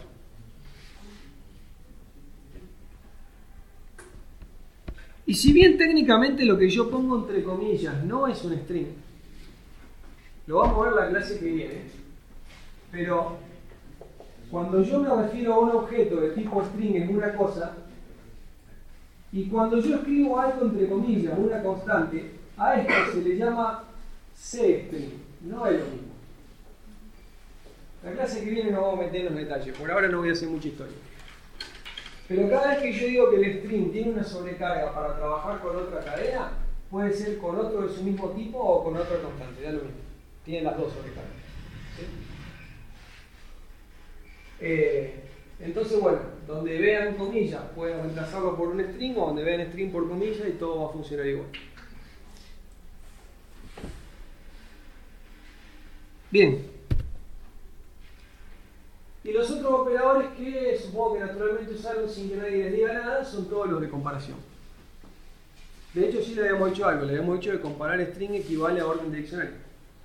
¿Sí? O casi. Un diccionario basado en el código ASCII. Pero entonces, igual, menor, mayor, igual, todas esas cosas andan. ¿Sí? ¿Se acuerdan lo que es el orden lexicográfico, no? Bien, hasta ahí lo básico mínimo que hay que saber de string y que en realidad ya saben. Vamos a ver operaciones más interesantes. Cortar un pedazo de string. ¿Sí? Tengo un método en la clase string que se llama substring, que extrae, como su nombre lo indica, un substring. Entonces, ahí en ese ejemplo hay un string más largo, ¿sí? con la frase de voz, y luego dos llamadas al método substring para de esta frase extraer una partecita. ¿Sí? Cuando yo le digo 3,8, le estoy diciendo, a partir de la posición 3, que como es un arreglo de char, es la cuarta, acuérdense que estamos base 0, ¿sí? A partir de la posición 3, que sería la cuarta letra, A en el espacio, la I es la cuarta, a partir de ahí toma 8 caracteres. ¿Sí? Esto no es hasta, sino es cuánto. Eso es un error muy frecuente. Todos los métodos que trabajen con un pedazo de la cadena, uno le dice desde y cuánto. Nunca desde y hasta. ¿Sí? Yo ahí corté desde la 3 hasta la 11 inclusive, pero no le digo 3.11, le digo 3.8. Se lee a partir de la 3 toma 8. ¿Sí? 8 caracteres a partir de la posición 3. Y eso me da la palabra infinito. ¿Sí? Obtengo un nuevo string que tiene solo un pedazo de mi string original. Alternativamente, si no le digo hasta dónde, va hasta el final. En la segunda le estoy diciendo desde la posición 14, que es la M, y no le digo hasta dónde, va de la 14 hasta donde termina. ¿Se entiende? Este entonces me permite copiarme una partecita de mi cadena. La cadena original no cambia. ¿Sí? Cortar un pedazo de la cadena no es realmente modificar la original, es copiarme el pedazo que a mí me interesa a otra, pero la original no cambió nunca. ¿Sí? Me copié el pedazo que yo quería y el original no se modificó. Entonces, bueno, siempre los rangos van a ser desde y cuánto. Y siempre que una función reciba un rango, yo tengo una sobrecarga en la que no le digo cuánto y va hasta el final. ¿Sí? Ya van a ver que hay varios métodos de la clase string que trabajan sobre una parte del string, todos siguen la misma lógica. ¿Se entiende este? ¿Avanzo? Bien. Borrar. ¿Sí? Erase en inglés significa borrar. Si quiero borrar una parte de un string, ahora sí lo voy a modificar. Ahora sí le voy a sacar de eliminar un pedazo del string. ¿Sí? Lo voy a hacer con el método erase y el prototipo sigue las mismas reglas. A partir de qué posición, cuántos caracteres voy a borrar. ¿Sí? Imagínense que esto es un arreglo de caracteres donde de la R en adelante hay que moverlos todos 17 posiciones para atrás. Todo el trabajo que hacen ustedes cuando borran de un arreglo, bueno, lo está haciendo la clase string. ¿Sí? Acuérdense que borrar significaba mover todo para atrás y después hacer un resize. Me lo está haciendo solo. Yo le digo, a partir de qué posición, cuántos lugares, y va a borrar eso del string. De la misma manera, le puedo decir a partir de qué posición, nada más, y va a borrar de ahí hasta el final. ¿Se ve? Acá sí lo estoy modificando. La anterior era para copiarle un pedazo, esta es para realmente cortarle, sacarle un pedazo.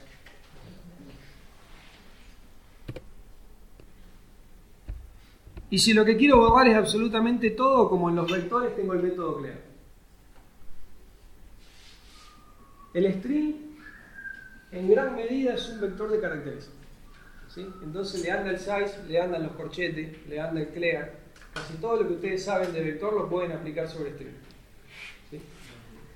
Es un vector de caracteres con algo más. Estamos viendo los algo más. Erase, substring y compañía son el algo más. Pero todo lo que ya sabían de vector lo pueden aplicar pensando que es un vector de carácter. Por ejemplo, el clear para borrarlo por completo y dejarlo vacío.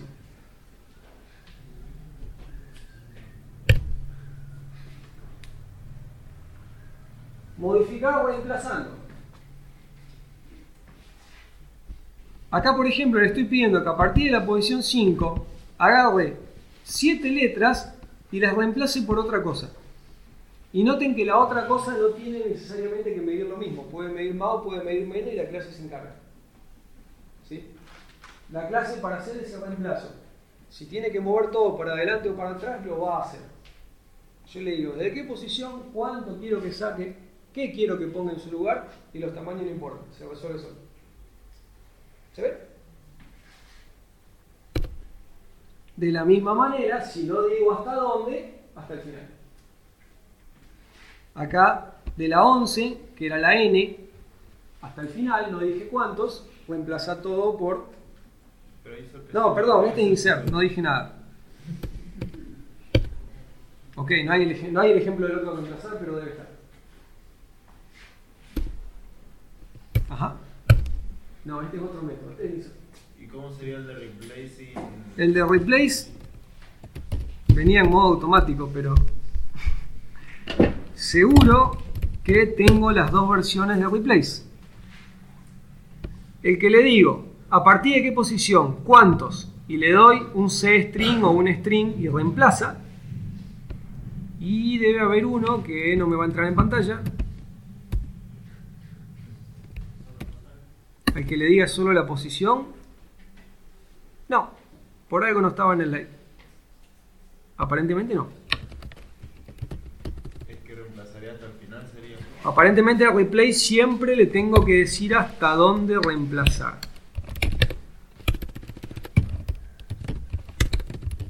Esta es una referencia posta como para consultar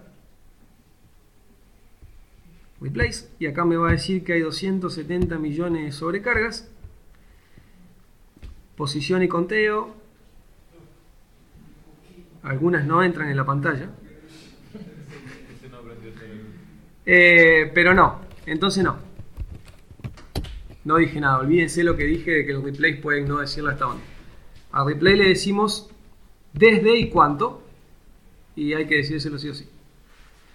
Cuando ustedes vayan a la ayuda, creo que está aclarado en el último slide, cuando van a la ayuda, el verdadero nombre de string es basic string, alguna porquería más.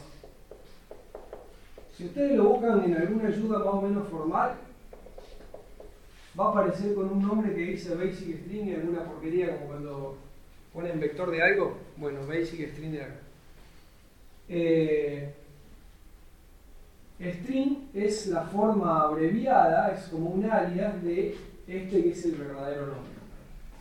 Entonces cuando uno va a la ayuda lo tiene que buscar con este verdadero nombre. ¿Sí? Por ahí en Google, no, vos en Google ponés string y te va a salir. Pero si vas a una referencia formal donde están las cosas como es el estándar, el verdadero nombre es este. Por eso yo recién busqué. Claro, y el otro, el que era constante, es el cstring, sería el que decía char, que figura como char. El que figura como char asterisco. Cstring es un arreglo de caracteres pero pelado. ¿Sí? Digamos, no envuelto en una clase, sino simplemente un puntero char.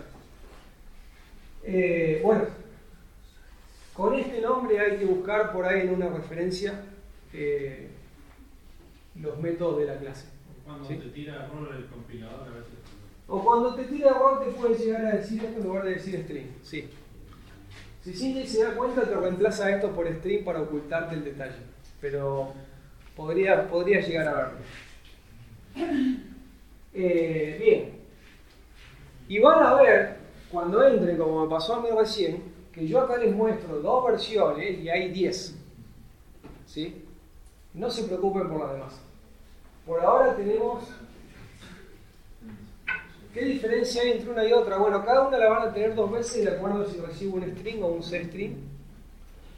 Van a haber versiones con una cosa rara que dice iterator, que lo vamos a ver en la unidad 8, no se preocupen. Y puede haber versiones que varíen en el tipo de referencia, en el cons, en algunos detalles. En general, uno puede agrupar todas las sobrecargas en uno o dos de los ejemplos que tenemos acá, que son las más útiles. ¿Sí? Y acá yo no me detengo a pensar si el tercer argumento es un string o un cstring. Sé que andan las dos y están las dos. Pero cuando uno va a una referencia o cuando el compilador me escupe un error, en realidad la aposta es que están implementadas un montón de sobrecargas. ¿sí? Entonces en la ayuda voy a ver un montón de versiones o en el error voy a ver un montón de líneas.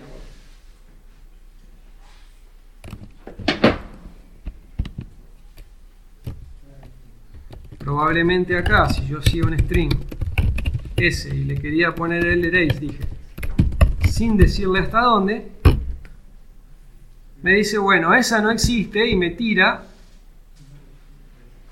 Se portó re bien, me tiró un error re lindo.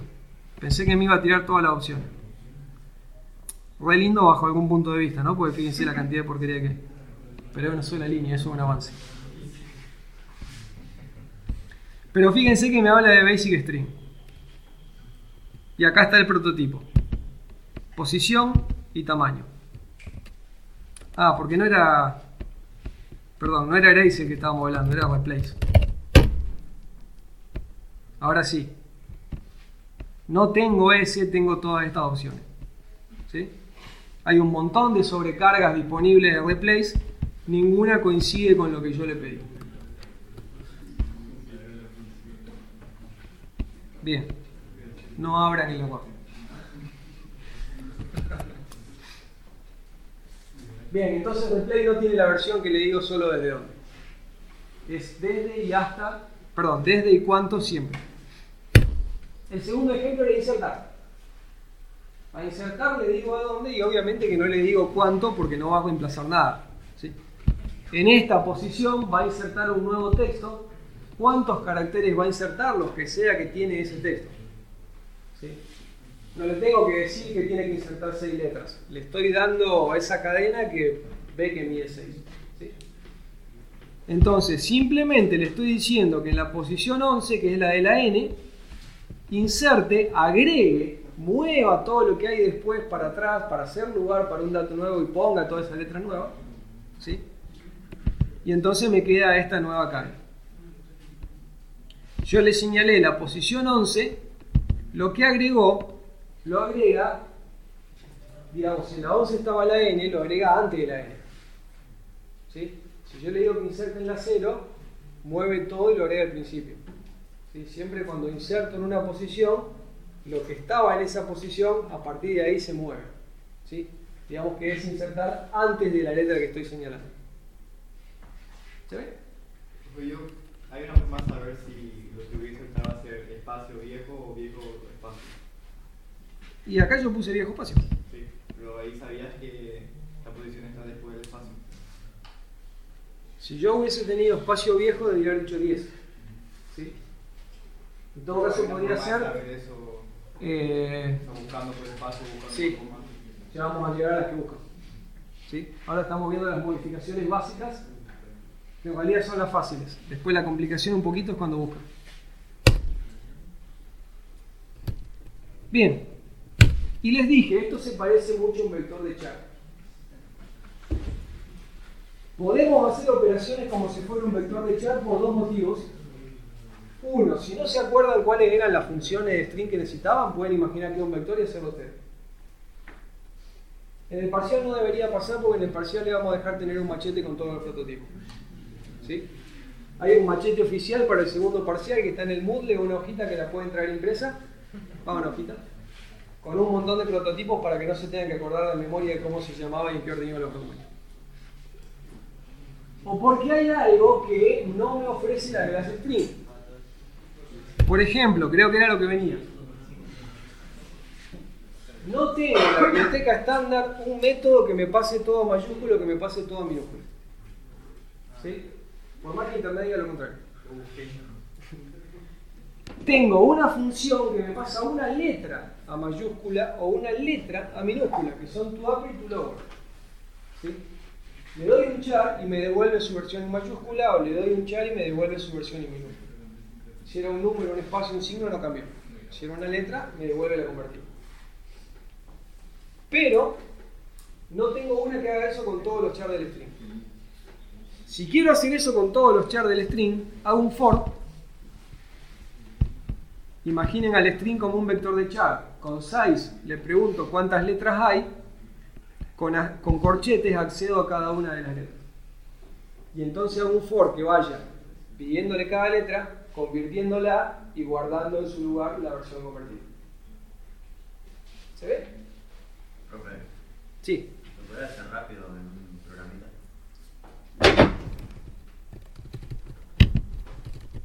Yo acá tengo un string que dice algo. ¿Sí? Fíjate que yo, por ejemplo, muestro ese corchete 0 y voy a tener la primera letra. Ese corchete 1 la segunda y así sucesivamente. Ese punto size me va a dar cuántas letras hay. 7. Pongo 2, me va a dar 5. Entonces, combinando eso, yo hago un for que vaya de 0 a size menos 1, como si fuera un vector. Y por ejemplo, si yo muestro letra por letra, voy a ver letra por letra. Si yo a cada una de esas letras las paso por la función toUpper, sin el guión bajo,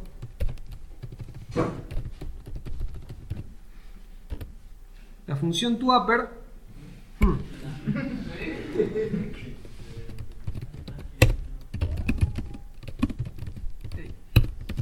permítanme hacer un paso intermedio. La función toUpper le doy un char y me devuelve la versión en mayúscula de ese char. ¿Sí? Acá apareció un número. Y si había un número, no pasa nada, el número no cambia. Si uno mira el prototipo de toUpper, en realidad toUpper lo convierte en entero. Por eso me salieron números. ¿Sí? Lo convierte no a un char, sino a un entero entre 0 y 255. Y al cout entonces yo le doy el entero, no me lo muestra, no me muestra la letra según el código, sino me muestra el número como si fuera un entero. Acá lo volví a convertir en un char para que se vea como letra. Bien, lo que yo decía en este ejemplo entonces es que si yo cada letra la convierto y la versión convertida la uso para pisar la letra original, mi cadena me queda convertida. Cuando yo más abajo muestre mi cadena, va a estar convertida en mayúscula, porque a cada letra la traté de convertir y reemplacé la letra original. ¿Sí? Los corchetes los usé para obtener la letra, la convertí y una vez convertida usé los corchetes para modificar la letra. Como si fuera un vector de hecho. ¿Se puede hacer el toUpper al string entero? No. ¿No? No, el toUpper recibe una letra, un código ASCII. int. ¿Sí?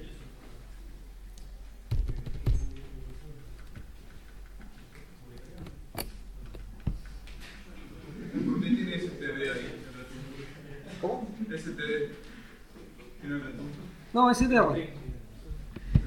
Esta sería una función que me corrige la mayusculización, si esa palabra existiera, de mi frase.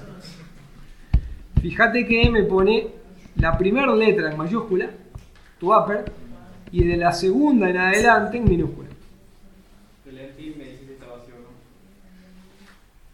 Empty, sí, esto también funciona para vectores, preguntar si está vacío o no. ¿Por qué pregunto antes si está vacío? Porque voy a acceder a la 0. Si está vacío, la 0 no existe tampoco. ¿Sí? Y acá hay un ejemplo de uso. Tengo una cadena donde están mal puestas, vamos a decir, mayúsculas y minúsculas. Lo paso por esta función y me sale bien. ¿Sí? La primera a mayúscula, de la 1 en adelante a minúscula. ¿Se ve?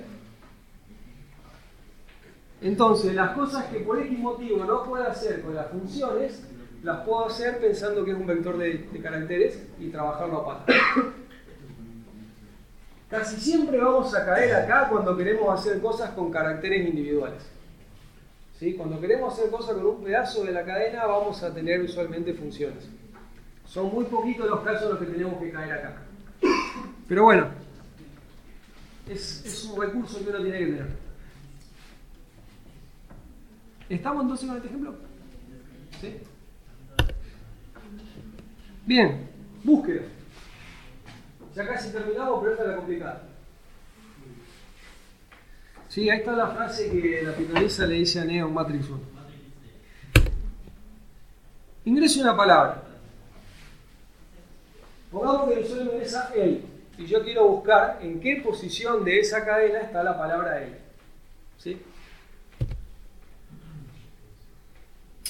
La forma fácil es frase.buscar él. ¿Sí? Tengo un método a buscar, le paso la palabra o el pedazo de texto que quiero buscar y me lo va a buscar. Y te va a retornar el primero, 50. Y me va a retornar, claro, esta es la posición 0, 1, 2, 3, la 4.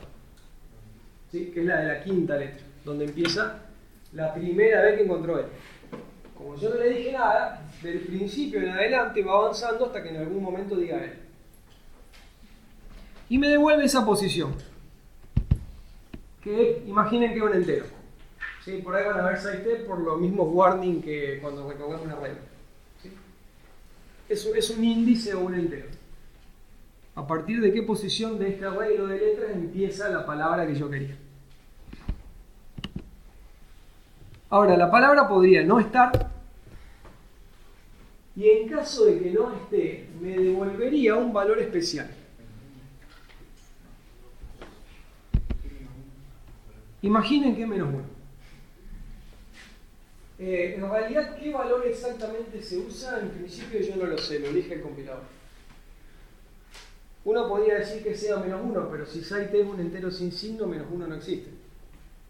Entonces, ahí va a haber algún valor raro que no se pueda llegar a confundir con una posición. Ahí no va a estar 0, 5 o 10 porque me lo puedo confundir con una posición válida. Va a haber algún valor raro, o muy grande o muy chico, para que no se confunda con una posición válida. Y como yo no sé cuál es, lo voy a escribir de esta manera. ¿Sí? String npos representa a ese valor extraño. Es un atributo estático de la clase string. Si se acuerdan cuando vimos static, para todos la misma, cualquier instancia de string usa el mismo valor de npos. ¿Sí? Entonces, siempre que hago una búsqueda lo tengo que comparar con ese valor para saber si lo encontré o no lo encontré. Si me da ese valor significa que no lo encontré. Si me da cualquier otra cosa es la posición donde lo encontré. ¿Sí? Donde lo encontré por primera vez. Fíjense, o la palabra no está o la palabra comienza en esa posición que me dio el find. Acá va a ser 5.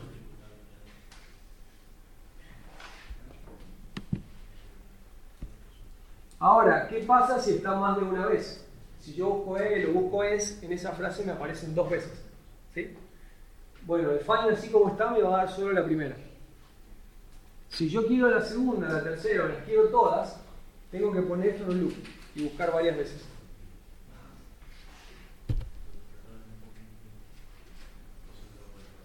Por ejemplo, quiero ver cuántas veces está la sílaba es. ¿Sí? Si yo hago la búsqueda, la voy a encontrar por primera vez acá.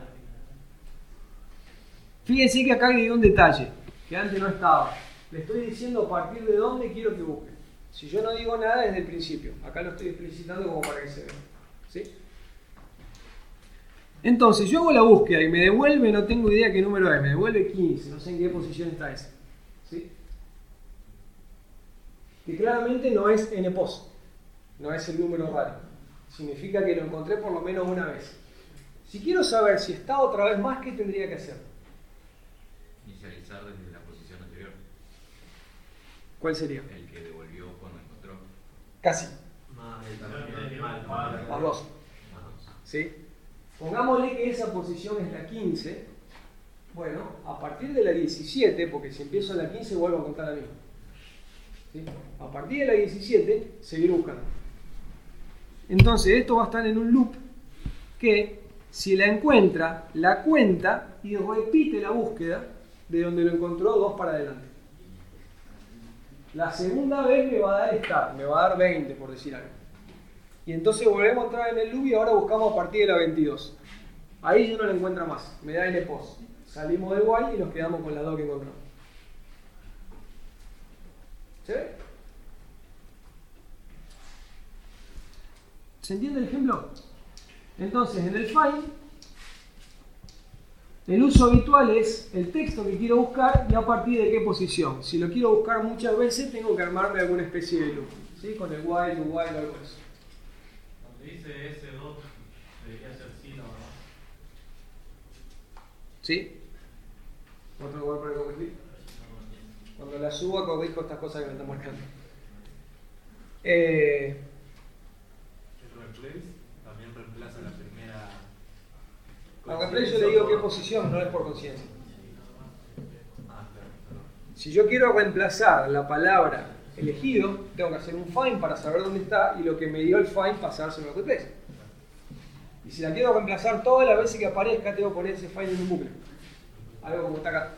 Pero en el caso que vos querés reemplazar es, ponele, la primera es la reemplaza, pero después tenés es de tal. Claro. Ahí tenemos un problema.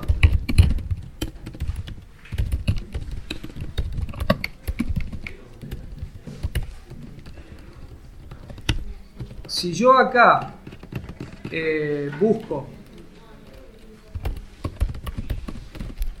ese punto find es, ¿sí? Y muestro, me dice, mira, justo le pegué, está en la 15. ¿Cómo? No, va a buscar un asterisco y no hay ninguno. No, porque esto es un entero. Esto imagínenlo así. Es un entero. ¿Sí? Si yo quiero buscar todas las veces que diga es, tendría que meter esto en un while.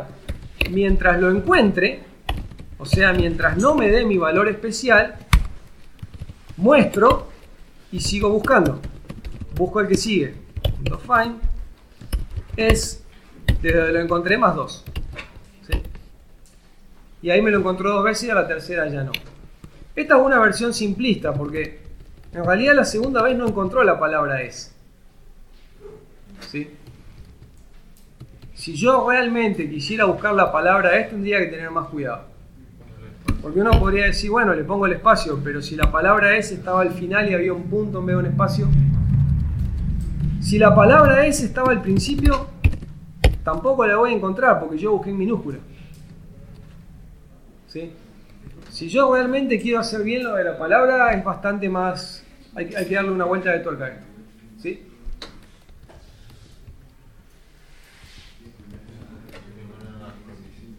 Hay que agregar un par de condiciones. Yo, por ejemplo, podría buscar la palabra es y una vez que la encontré, ver que lo que está después de la palabra es, o sea, en mi cadena, en P más 2, no sea una letra. Porque si es una letra quiere decir que continúa, que no es la palabra es. ¿Sí? Tendría que ver que no sea una letra, no es letra lo que sea que hay ahí. Y ver que tampoco es letra lo que está antes. ¿Sí? Que tampoco es letra la letra que estaba antes. Y ojo que tiene que haber un antes, ¿no? Porque si lo llevo a encontrar en la 0 esto revienta. ¿Sí? Hay unas cuantas cosas que tener en cuenta. Pero bueno. No puedo hacer que busque espacio,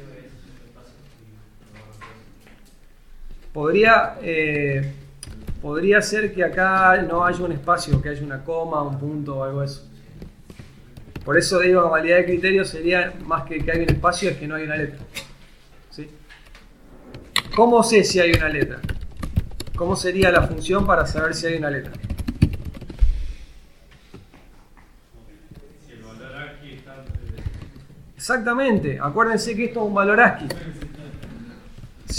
Si está entre el valor que le corresponde a la A y el valor que le corresponde a la Z, es una letra, y si no, no.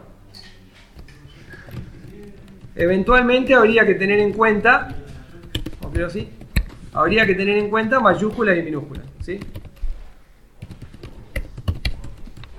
Si está entre la A y la Z mayúscula o entre la A y la Z minúscula, será una letra y si no será cualquier otra cosa. Si es una coma te lo diré.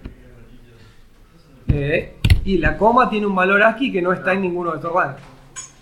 ¿Sí? Porque puede ser que haya una coma. Tranquilamente, pero me va a dar falso. Me voy a dar cuenta de que no sigue la palabra. Entonces, bueno, si uno lo va a hacer bien, tiene que tener un montón de consideraciones porque acá estamos mirando letra a letra sin pensar demasiado. Probablemente en el parcial le perdonemos la mitad de estas consideraciones. ¿Sí? Antes de ponerse a hacer todos los casos, pregunten hasta dónde es necesario llegar. Bien. Hay un montón más, en particular hay un montón de versiones de find Cuando ustedes pongan find le va a aparecer no solo sobrecarga, sino otras funciones que incluyen find en el nombre, ¿sí? Medio que con las que yo les mostré pueden hacer todo. Si conocen las adicionales, a lo mejor pueden hacer 2 pasos de una, ¿sí? Pero las que usamos siempre son las que están acá. Esténse cómodos con esas. El día del parcial pueden tener la lista completa y usar cualquiera. Pero un poco las que están acá son las básicas y a partir de esas se pueden armar las demás. Bueno, cortamos acá y seguimos con binario de la clase que viene.